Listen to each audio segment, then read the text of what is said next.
nagpapartisipa. Puntahan natin, hindi natin babalikan pa yung Iligan, pero parang meron tayong isang backgrounder video ukol sa mga kaganapan doon. Pakita natin ngayon.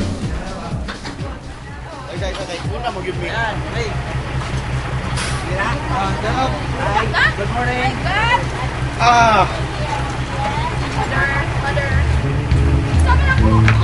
Dito nakikita natin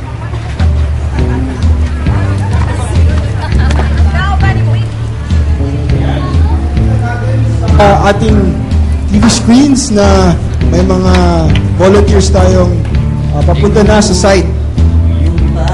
Yan, iba't ibang volunteers mula sa iba't ibang lugar, nagsama-sama, iba't ibang sektor ng lipunan.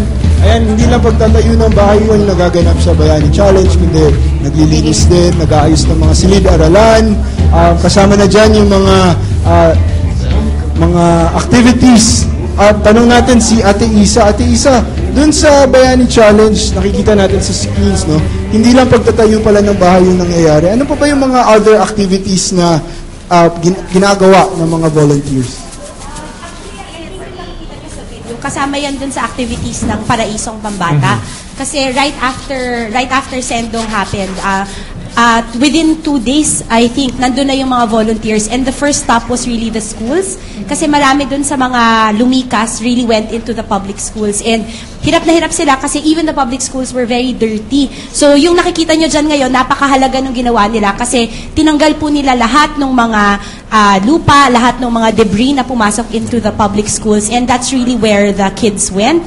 At napakahalaga po nung ginawa natin doon kasi alam nyo po yung mga pamilya, naglinis din sila nung sarili nilang mga bahay And it was so important to have the schools as an area where our volunteers took care of their kids. Kasi yung mga magulang, naging libre sila na asikasuhin, ayusin muna yung buhay nila. And the play therapy was very effective dahil yung mga bata, grabe talaga yung trauma na nakita nila. And for some of the parents nga, napakasakit kasi when they went into the schools, nandun pa yung sulat ng iba nilang mga anak and the kids didn't survive the flooding. So what our volunteers did, even if it was very simple, nagkakantahan lang sila, nagsasayawan lang sila, pero it really helped to heal the memories of a lot of the young people. And yung Paraisong Pambata is one of the sustaining activities na ginawa natin. Up to now, dun sa Bayani Challenge, tinuloy-tuloy natin yung activities na yon. So on top of the building, meron tayong Paraisong Pambata, naglilinis tayo ng public schools. In some of the areas, may mangrove planting, may tree planting. So, it's really a hometown effort. Yun yung maganda ngayon sa Bayani Challenge. It's going beyond the usual GK site. And it's really saying, itong bayan na ito, paano ba natin iaangat? At kung ano yung, sabi nga ni Governor, gustong-gusto ko yung sinabi niya, kung ano yung pangangailangan ng bayan, we want to show the local people na kaya nyo to.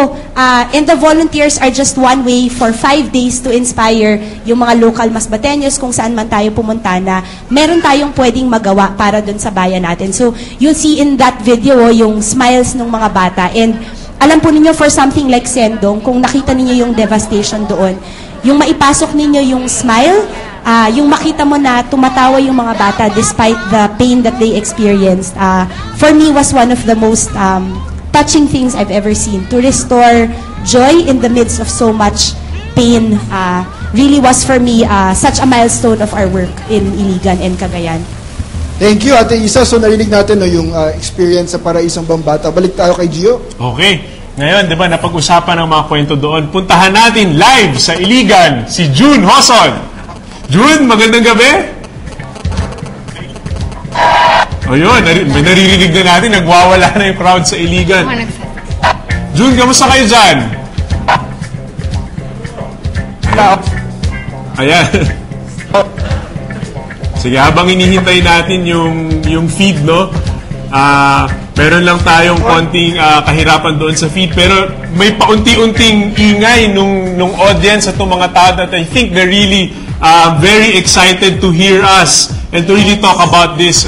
Siguro puntahan natin yung historical context ng bayanihan at yung kung ano ba talaga yung nagiging role ng pamahalaan ng taong bayan ukol sa ganito at paano siya nag-evolve. Puntahan natin ang ating historiador, Shao. Okay, sa mga pag-aaral ng historians na tulad ni Zio Salazar, nakakatuwa kasi yung bayan at yung bayani, hindi sila magkaparehong salita, no? Bayan came from the word bahayan, mga bahay. Eventually, it evolved into a political group. Ito yung bayan, tayong mga tao, no? Sa isang lugar, political group.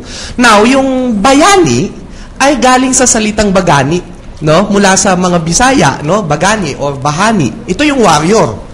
Now, so magkaiba sila. Pero in bayanihan, mukhang napagsama itong dalawang konsepto na ito in the minds of the people. Now, hindi ko alam kung yung bayanihan galing sa salitang bayani o galing sa salitang bayan. It doesn't matter.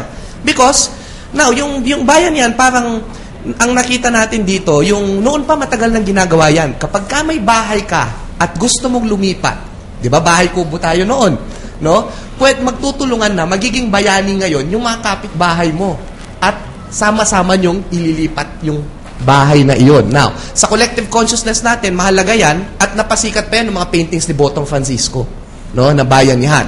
Now, today, makikita natin na yung bayanihan ay term na natin yan na kapag nagkakaisa at nagtutulungan tayong lahat, no, para sa isang goal, yan ang natawag na bayanihan. Now, nakita natin yan, panahon ng Philippine Revolution, 1896, panahon ng digmaan. Nagkasama-sama ang mga bayani natin para ipagtanggol ang ating kalayaan.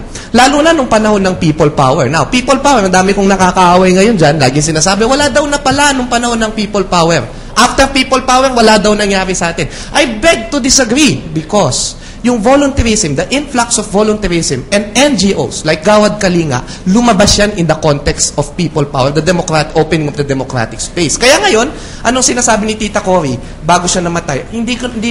Ayoko nang magkaroon ulit ng people power na tulad na nangyari noong 1986. Ang gusto kong people power, magtulungan tayo na buuin ang bansang ito. Tulad nung ginagawa ng Gawad Kalinga. Kaya sabi niya, people power is Gawad Kalinga. Si Tita Cory mismo ang nagsabi niyan. So, palakpakan natin ang ating mga sarili dyan sa ginagawa niya. So,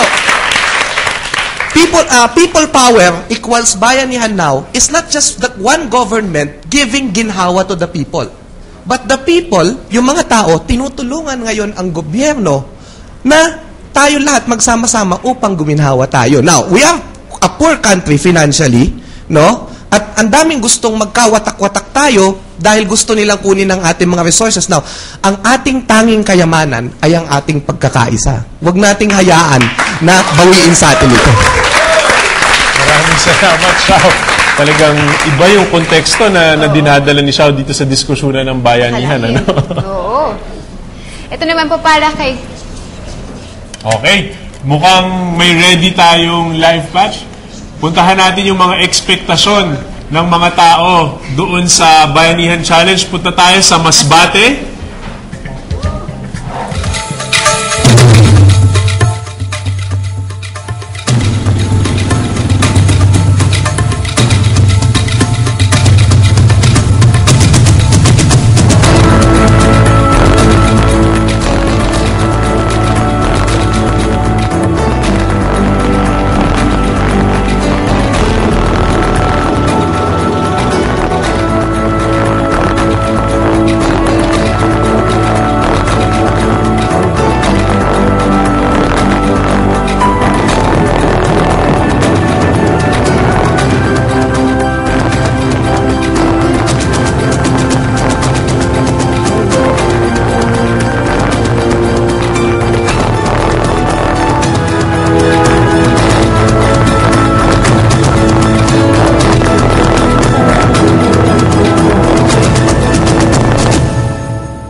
Ang ganda naman ng video natin.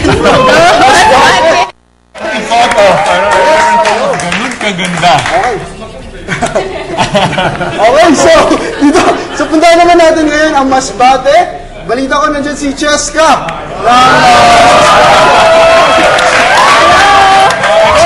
Excited ang mga tao makausap si Cheska. Ang ganda-ganda pala. Magandang gabi po. Masbate, no? Yes. So, Cheska, kamusta naman dyan? Okay naman. We are live here, literally smack in the middle of the country, here in Masbate. And we have over 1,000, we have almost 1,000 volunteers. Wow. And ito po yung mga volunteers natin, nakikita po natin ngayon, in right about now. Yun! Ayan! Ay, Masbate! Ayan! Yun. Okay, yan. And kasama po rin po natin ang governor ng province of Masbate, Governor Siachon Laniete. Hi, Governor. Yes, ayan po. So, Cheska, yes.